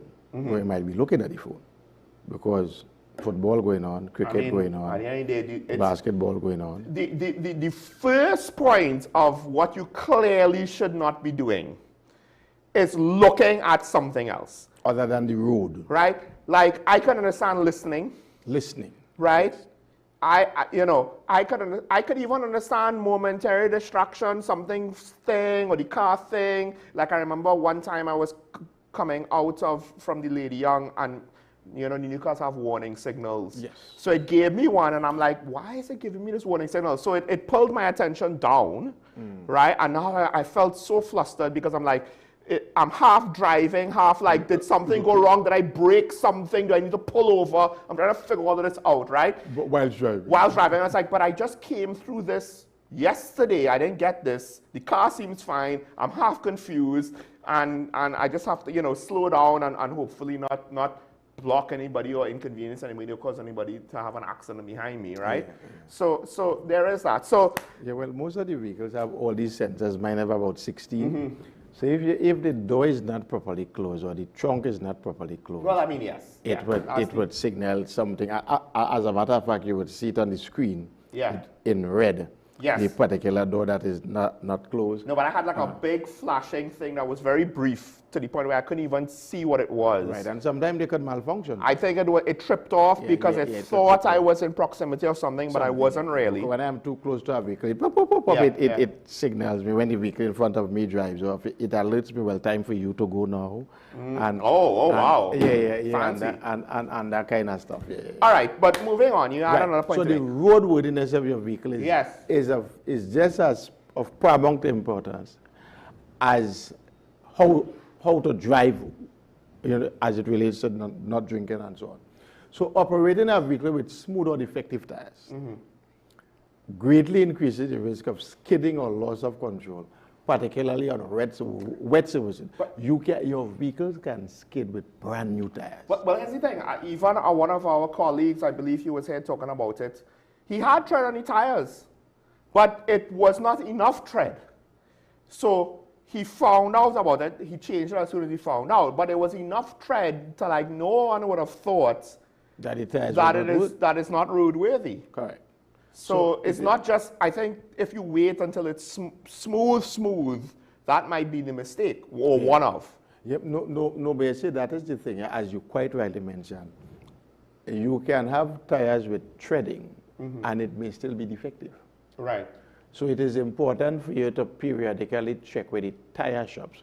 Because remember, not all is man-made, not all tires are made and designed the same way. You might have 3 good tires, and one might not be 100%, so to speak. So, and then we are speaking about the amount of potholes it have in Trinidad and Tobago. Yes. You're dropping 2 potholes, your alignment gone now. You understand? But how often do we align our vehicle? You understand? And how often do we rotate the tires? How often do we go to the tire shop and say, look, could you just check my tires for me, please? Do they need rotating? No. Is my tires cutting on the inside or on the outside? How many people do that? Because you're busy, home, work, children, pick up the children.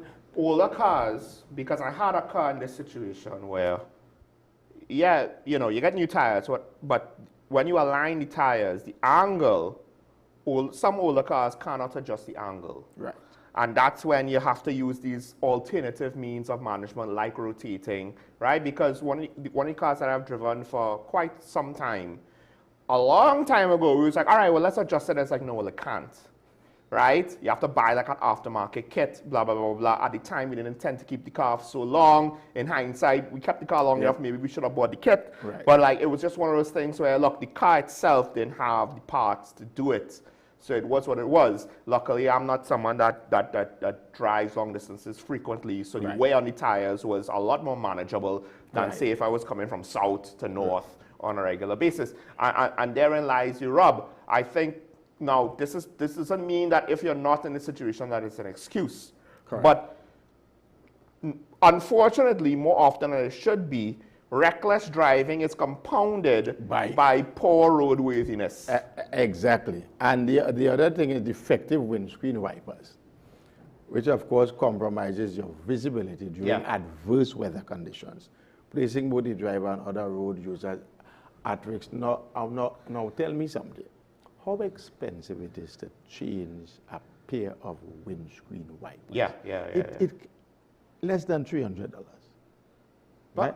But I'll say this, about twice last year, I was in rain so At least heavy. twice a year, yeah. I was in rain so heavy. You can't see anything. I can't see anything. Because it's nothing. wiping the rain, it's wiping the water, you know. But it's not just helping that at all. it's being replaced as soon as possible. Exactly. One of the things I find interesting, because it don't matter how, you said it before, you could slip with good tires. Brand new tires.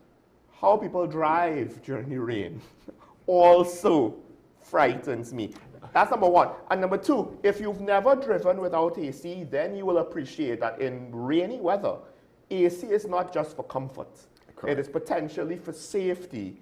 Yes. Because your car will fog, and then I'm just like wiping away when the AC is awake, and I'm like, oh gosh, I have to like keep wiping. If I tell you something, I believe about 90% of drivers don't know how to use their AC correctly. Okay. They do not know how to adjust the airflow to assist them in defogging the windscreen. Right. And that is a feature in every AC. Because there's both the outside and the correct. And the inside. And the inside is the one where you can use the hot air.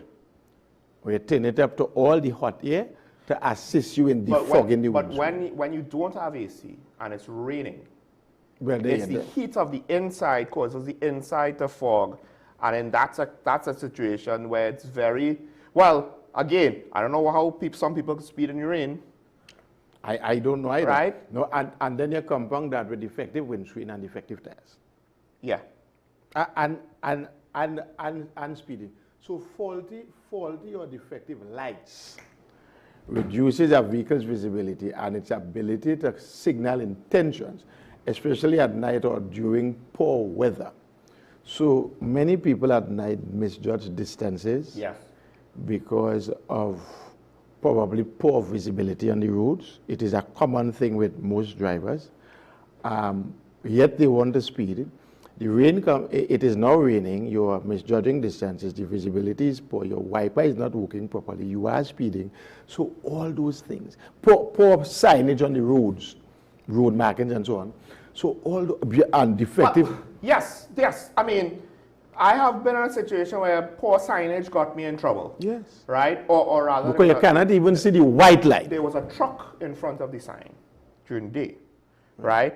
But I remember there was one situation where the sign, usually there's reflective, there's a reflective aspect to the sign, but this one particular sign, like that whole thing was messed up where the whole sign was just either it was all reflective or nothing was reflecting. Right. And if you're driving too fast, you miss it.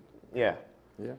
So the defective, and that is basically your headlight, your brake light, and your tail light. But also, do we take it for granted? Oh, we're driving and there's street lights, so I could see ahead of me, right?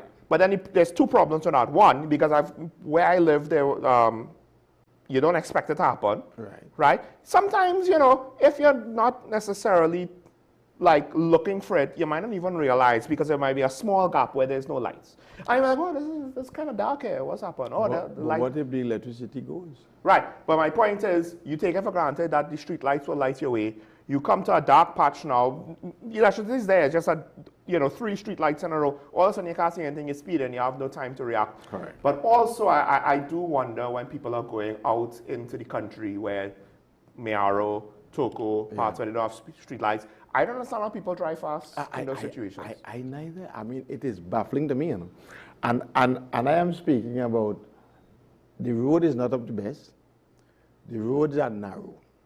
You are going around corners almost the same speed as if you're traveling on these primary roads, So it is just baffling to me. The effective braking system as well. I mean, I had to check your dispatch and so on, make sure everything in order. As they are extremely dangerous as they drastically increase stopping distances, reduce vehicle control, and can lead to serious collisions, injuries, or loss of life because there's a different type of driving for dry roads compared to wet roads. You cannot, but apparently in Trinidad and Tobago, there appears to be no difference. Because here's why I think. why I think. It happens sometimes, well, it happens regardless of what I drive. I'm driving around Savannah in the morning. I want to leave a certain amount of distance between me and the car in front of me. Somebody overtake and someone decide to overtake me. And it's annoying, in part because, first of all, you're setting me back, but more importantly, did you even look to make sure that you cleared me, first of all, right?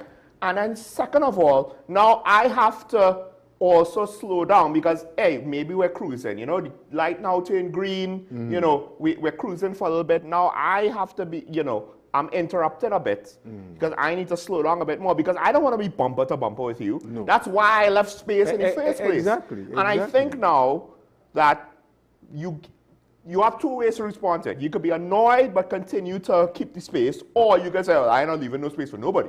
Right? And then now, hey, rain or shine, I'm not leaving no space for nobody. And I'm just like, hey, at some point in time, I have nothing to prove. If you want to overtake me like a wajang, that's fine. Just don't hit me. You're correct. Right? And I get more upset if I feel as though you almost hit me. Basically, what has happened is that same driver you're speaking about, right? He overtakes you and cuts in front of you straight up. And then sometimes it will look Masha sudden brakes and you run into him. Yeah. And he's going to report how you hit him. Yes, that's one of the things, because when you're doing morning traffic, right, that happens. So that's part of it. But also, like, I think even yesterday I was on in Savannah, somebody overtook me. The car next to me was now kind of like driving faster to give him clearance, right? But it was almost as though it was split second, you know, 1 second. If the car in front of him was 1 second slower, he would have clipped me. Because he had just enough space, right, to overtake me and not clip me.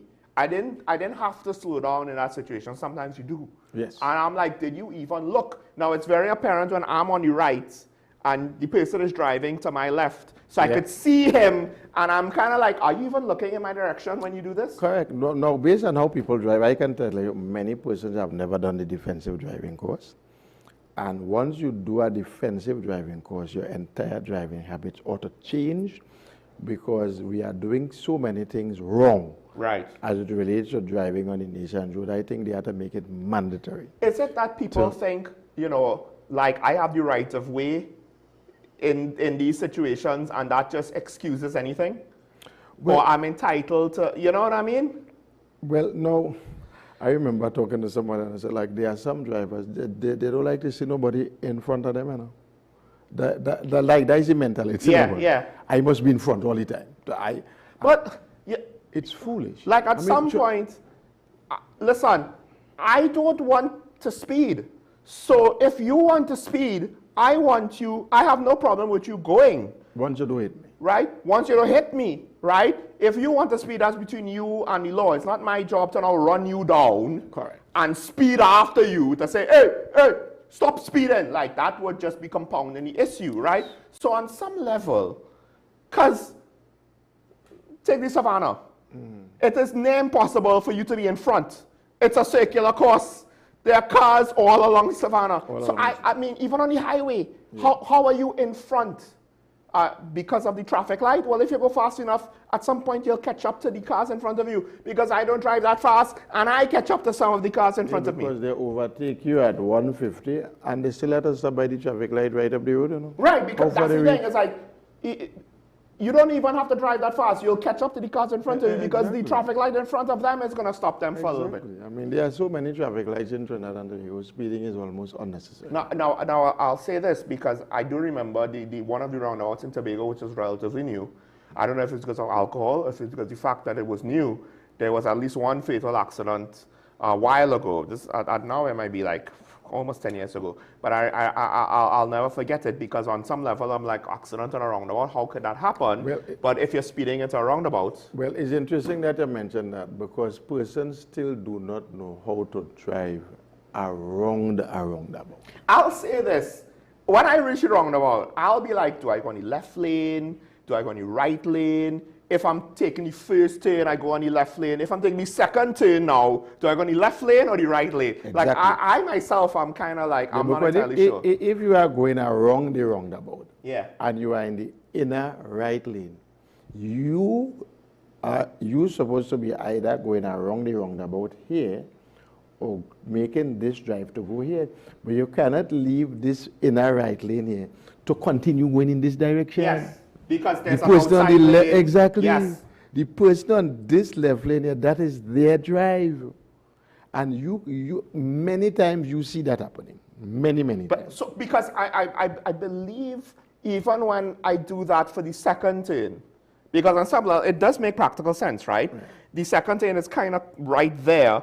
If you're on the inside lane, there's not a lot of time for you to try to clear any cars to the outside of you.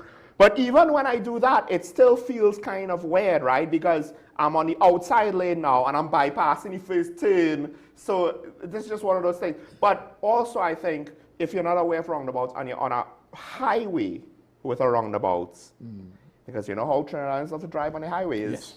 you can't go into that with speed now, and that gets people in trouble. Yep.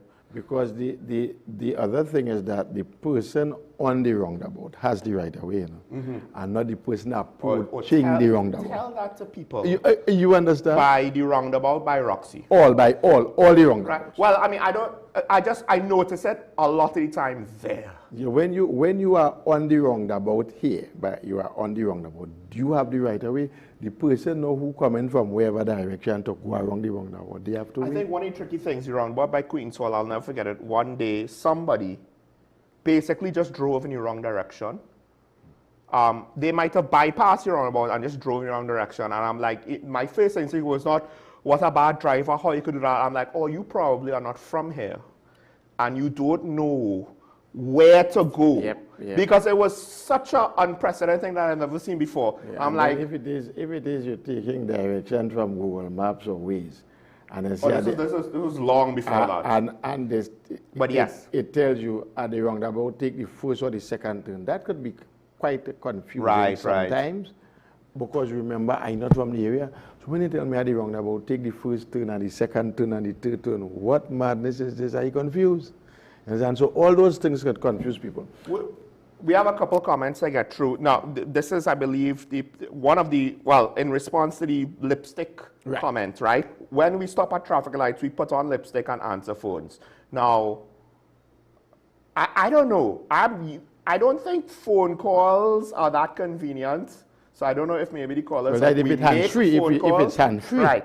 But put on lipsticks at traffic lights. Like, again, to me, it's still risky. Because here's the thing, right? What if you smudge it? It's like, listen, if I spill coffee, I spill coffee. But that is a concern, right? If I spill water, well, it's water, right? But if I'm trying to do, I would imagine makeup, right? I have one stage makeup, but never lipstick, and never applied my own makeup. So I'm just trying to do you honest at a traffic light, do you have enough time to not smudge it? But listen, I assume it's a woman saying this, so they know better than us. Well, let me hope it's a woman. Or the lipstick could drop.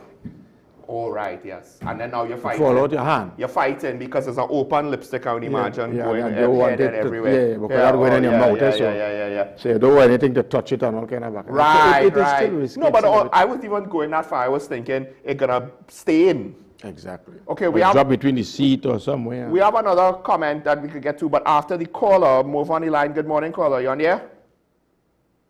Good morning, Sean. Good morning, officer. Morning. And Happy New Year to both of you. Happy New Year to you too, yes. Sean. Yes. When you're showing repeat shows, you need to put up on screen that is a repeat or is pre-recorded or whatever you need to put. You're setting people up. Apologies. You put on your TV and it's... Hello? Yes. Right. So I'm saying when repeat shows are being shown, you all need to put on the top of the screen or wherever that this is pre-recorded. Yeah. Or repeat. Do you agree with me or not? Don't you think that is something should be done? Well, that's not up to me. So I'll leave that there. But I apologize regardless. Okay, no problem. Okay, officer, would you say that it is a hazardous situation when a vehicle is on the road and the driver of that vehicle is unable to hear a siren behind or approaching from an emergency vehicle, do you think that is a hazard, sir? Well, I would say so. Sir, if you agree with that, I want to tell you again that loud music in vehicles, people driving cars with loud music, they cannot hear anything. They cannot hear if another driver is sounding their horn at them to warn them of something. They may be reversing, sir, and there might be something behind the vehicle and somebody would be sounding their horn to warn them so they could kill a child, they could do things like that. And I'm saying based on that, and every time I raise it, Sean, he sort of smirks.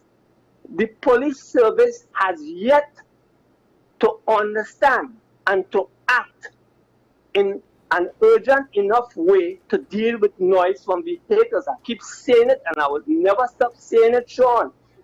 Look at all the reason and the fine. No, it's not the police that actually decide what price would be for what fines as such. But they keep ignoring the noise from vehicles. All the debate you're hearing about the traffic the regulations, and no mention of noise from vehicles. Imagine Olia's day. There's a vehicle parked up obliquely opposite my home, playing loud music in a compound, in a private compound. I called the station to complain. You know what the officer, one of the first things the officer said? Well, you know what day today is? What that has to do with this mindset needs to change. Okay, this mindset has to change, because if you are telling me when I call you on Olia's day to report noise from a vehicle, well, you know what day? So what about tomorrow? Tomorrow might be the guy's birthday. Would that give him a right to play loud music on his car and disturb me across the road too? We have to. It boils down to enforcement, right? You could talk about how much the fines are. It boils down to enforcement. I said this before, Sean, and you didn't see the depth of what I was saying. When the speed guns came and the speed guns started to be used, there was a widespread uproar. People were complaining about the 80 kilometers. What does that tell us? It tells us that there was not enforcement to any large extent taking place before the radar guns came. And I told people that, I said, you realize how everybody going crazy when the guns came and they started charging people and they started complaining about the 80. And what the government do? The normal thing that government does. They appease. They raise it from 80 to 100. That is not enforcement. That is what is killing Trinidad and Tobago from ever since. Enforcement. That is a major part of what is going to change this country in all areas. Right? So we could talk the price raising, increasing the fines, the price, that is irrelevant without enforcement. I spoke to a couple of police officers about a bar close to me with the parking that goes on by the bar. Cars just don't only park right close to the corner. Yeah. They park on the corner at an angle. Okay. And there's something happening every other day. Caller, I'll have to ask to end it there because we have another caller and we have to wrap up. But okay. I do have some things to follow because I don't disagree with you on this. That actually is something the safetiness of it on top of other things. But we do have Science on the line, so we take the call. Caller, good morning. You're on the air. Morning. Morning to you, sir. Mr. Calendar, you said something earlier in the program about the breathalyzer, right? That is, it is not a ticketable offense. So once you get a breathalyzer and you pay over the limit, it is mandatory that the officer will charge you, right? Or the officer will charge you. You talked about, in that same breath, you talked about the somebody might be high on other drugs, and then you talk about a blood test. If the officer suspects somebody is, for want of a better word, high, and they give them a breathalyzer and they pass the breathalyzer, but he still suspects that something is amiss, he might get away from marijuana in the vehicle or something. can he demand or take that person into custody to get a blood test by law? That's the first part of the question. The second part is, or let me say this, as it should be a statement. There are so many people riding around Trinidad and Tobago that can't pass a drug test because so many people smoking marijuana. They may not have smoking marijuana at that day, but if they take a test, they may fail. So tell me how the law deals with that, please. Right. So let me tackle the first question. If the police officer administers a breathalyzer test and the person passes, but is of the opinion that the person may be still under the influence of other drugs, the law is not so clear-cut as it relates to the police officer taking that person to a medical institution to administer a blood test. The doctors and the nurses would tell you that the person has to consent to it, right? Because, or the police might have to get a warrant to take that blood sample from him and have it tested by the relevant medical institution. Which I just want to say, I do believe, at least at some points, this was not just a Trinidad and Tobago deficiency. This is a problem around the world where the legality of it and needing a warrant for these kind of things, it is an issue, so right? So the alcohol, testing for alcohol is within the remit of law enforcement officers once they do it in accordance with the law, but the blood sample is a little more technical. If an accident is caused, right, even when they cause an accident where there's potentially grievous bodily injury, it's still kind of in a very difficult situation to get a blood sample. Well, mind you, the test for the alcohol is automatic. Yes, but for blood tests for drugs. If it is that after you test for the alcohol, you have the opinion that you would ask them questions. You had any other drugs? And yeah, I smoke a little weed and I'd put a sprinkle a little cocaine and thing on it and so on. But they really say that. I mean, if they're high, they might. They might. Yes, that is true. I just said, oh, you may very well find marijuana and cocaine. Kids, don't do drugs because while high, you might confess after causing an accident. Well, he would be told that he's under arrest and cautioned. So anything that he says would be noted. Right. You understand? So the answer to the question, it is not as straightforward as testing for the alcohol. Yeah. Right, it's a little more. There's more I could ask, but maybe I shouldn't because I don't want to necessarily give people any ideas, well, I right? cannot remember the other question the caller asked. There was another part of his question. I cannot remember. Oh, shucks, was there? No, I think. Yeah, I think it's mentioned person driving around and riding around probably under the influence of alcohol, if they could be tested. I can't remember if that was the question.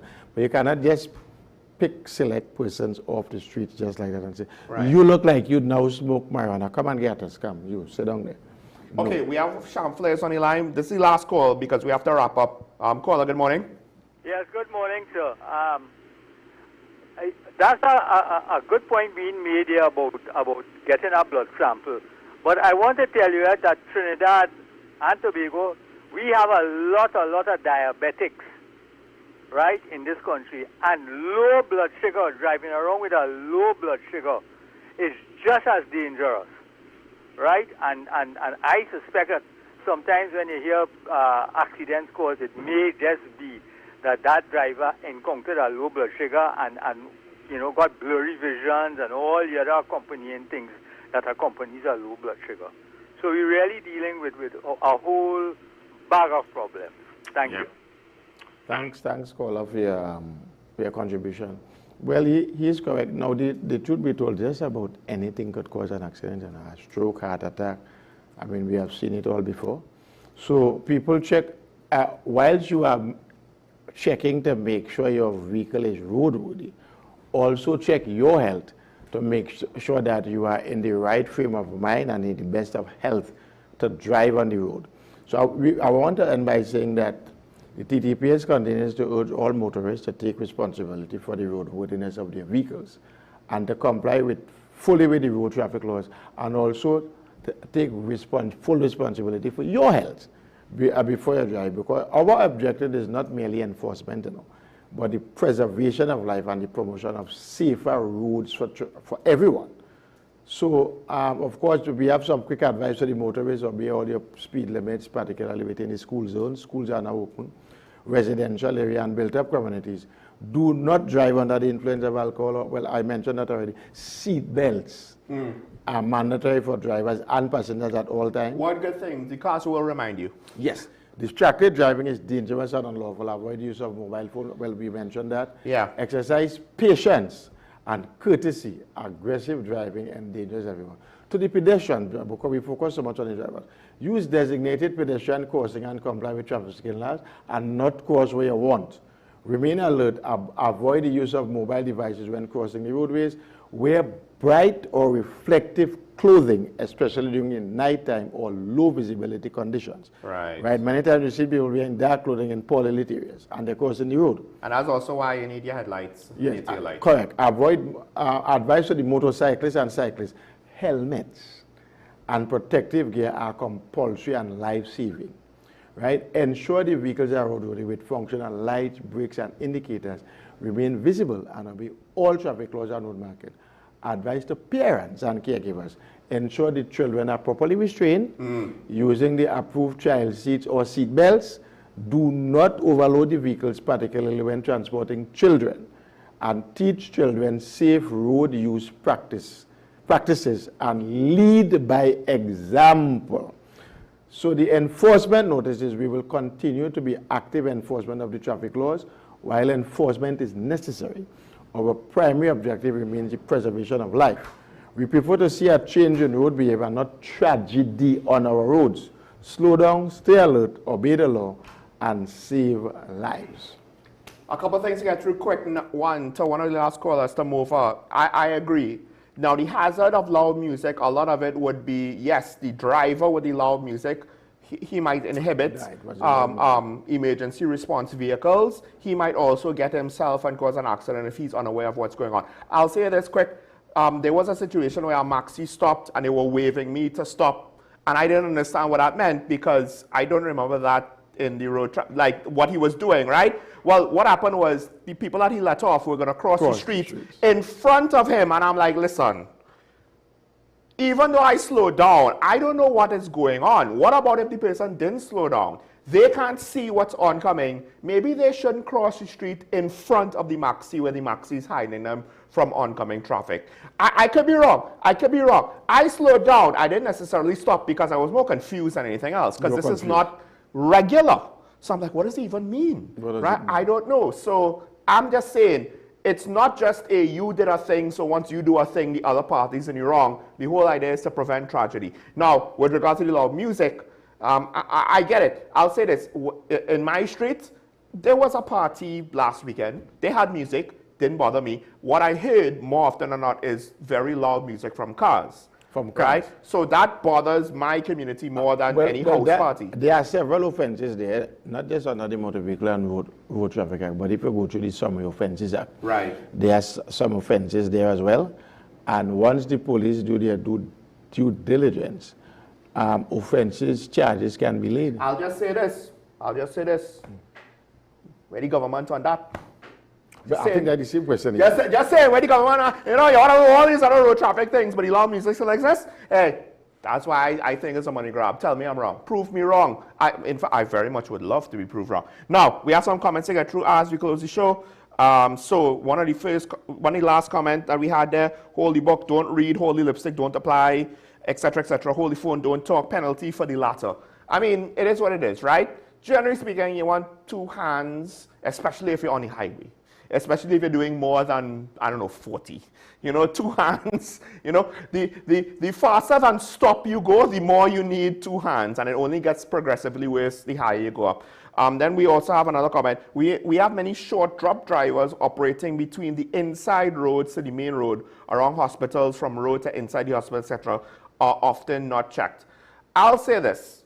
I think at some point the community, this is my opinion, the society needs to catch up to the new level of enforcement of laws, right? And the more benign instances could be left for later, as opposed to obviously the speeding should always, you know, things like that, drunk driving needs to always be prioritized, right? I'm not condoning it. I'm just saying, you know, I think it would be beneficial for society to give her a chance to catch up to, okay, now this is the reality. Because a lot of things have been let slide, and I think including, what about PH taxi drivers? Yep. Who stopped driving? I was not going to mention that there's an outrage, the public's outrage for the way law enforcement officers has been operating since the beginning of the year has been all over the print, electronic, social media. But it should be told, with Trinidad and Tobago having over 1 million vehicles registered on the nation's road, on a daily basis, law enforcement officers interact with less than 10% of those vehicles. So the 1,700 plus tickets that are issued, or that were issued for the year, compared to the 1,600 and something plus for last year, that may represent less than 5% of the infraction. You see, I think this is the problem. Because we cannot stop 1 million plus vehicles every day. And I think this is the problem. When you see people breaking the big laws, people are gonna get upset when you enforce the small laws, right? And on some level, this is a catch-22. Because it's one thing like, there's no mirror in front of me, but you're literally in front of me, I'm gonna deal with it now. But the flip side is now, with regards to coverage, if you're prioritizing the speeding, you know, to what extent do you have the time to now, like, do the nickel and dime stuff? And I can understand where people are coming from, because there are some who believe or felt this way, you know, long before, right? And it's one of the things where public relations, particularly in government side, could help. But we don't have enough time to get it too much. We have 2 more comments. Let's take the last comment if possible. The last comment. The lawless government does not maintain reflective signs. All the concrete barriers are covered in grime. Can the lawless government be held responsible for accidents? Now, if it's covered in grime, I don't think that's going to necessarily make it less safe, the concrete barriers. But signage, by Queen's Hall, where the white line was repainted and the ore line was not successfully removed or painted over. So there was a point in time where it was very confusing. I understand that, right? So again, if you want to enforce all laws as a government, you do have to kind of live up at least to some reasonable degree you want to the bargain too. And the last comment, which is actually the first comment for the day, so I apologize for taking so long to get to it, or the first 2. I usually don't do this, but today I feel necessary. Maduro is no saint. Let's face it, Trump and Maduro is 2 of the same. However, let the world stop lying. This is not about drugs, it's about oil. I'll say this, America's, I believe, on record, currently the largest oil producer. So it's about oil, but I don't think it's about oil as what most people assume it to be about. America doesn't need the oil. What America probably wants is not the oil to go to China and to not have that economic link and that economic influence. Trump can't do anything about drugs in his country, as his large country has a large appetite for it. Trump committed an international crime and TNT should have stayed out. This shows we are too dependent on U.S. goods. Listen, we're a small island, we're going to be dependent on somebody. If you think that we could escape the negative consequences or realities by shifting allegiances to somebody else, I dare say that would be a pipe dream. Every country has their own agenda. And also, what is an international crime? Show me the international legislative body that has the international laws by the internationally elected legislatures to say that it's an international crime. International crime is by treaty. Who enforces a significant majority of international laws around the world? The United States. Good luck with that. It's just a political, unfortunate reality that we find ourselves in, number 1. And number 2, as the U.S. Democratic Senator said, why is the removal of Maduro a bad thing? I get it. We don't like how it was done. But international politics has a morality even more of its own than politics domestically. Okay, thanks to the commenters. I appreciate all of the sentiments. Thanks, of course, to the callers. Thanks, of course, to the media ambassador for joining us once again. I do think I have to commend the media ambassadors, because if I was them, I and all would feel like, hey, we talk about the same stuff all the time, and the public does not heed it all the time. And we still have the marketplace scams and the online scams, and the people getting, carrying $10,000 to $50,000 to $80,000 in cash and going to the grocery and all kind of ridiculousness. And of course, they're still drunk driving the roads, but they are still going to try to do their best to tell us, hey, don't do the obvious things that's going to get you in trouble or potentially lose your life. So, folks, we commend them for that. This is Talking About the WSN first show for the year. More to come soon. THA elections tonight. And of course, we'll talk about that tomorrow. This is Talking About. We'll see you then. Stay safe. Remember your allegiance to the Republic and to each other. Please, no political violence, whether it's an election day or not. It's nice to be nice. Be nice to your political opponents. Be nice to the police, because even if you think they're mistreating you, be nice to them and sort it out, right? Let's not have any confrontations now. Whether you think it's justified or not is besides the point. We want to see everybody tomorrow. Bye-bye.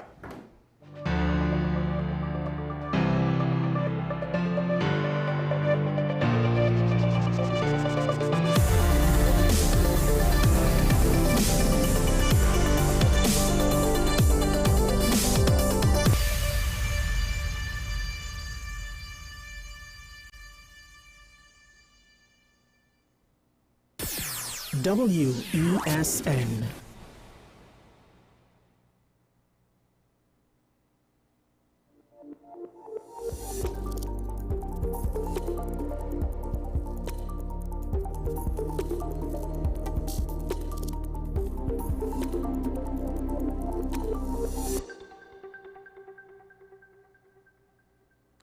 This is test question. This is 10 questions. I'm Andy Johnson. Thanks for being with us here at WESN. Well, let's just tell you what's happening.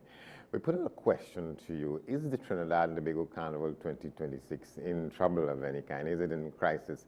That's word on the ground coming from more than one source in the country these days as we lead up to that time in the year for that big internationally welcome festival. What we've been told by some people, a lot of parties have already been cancelled.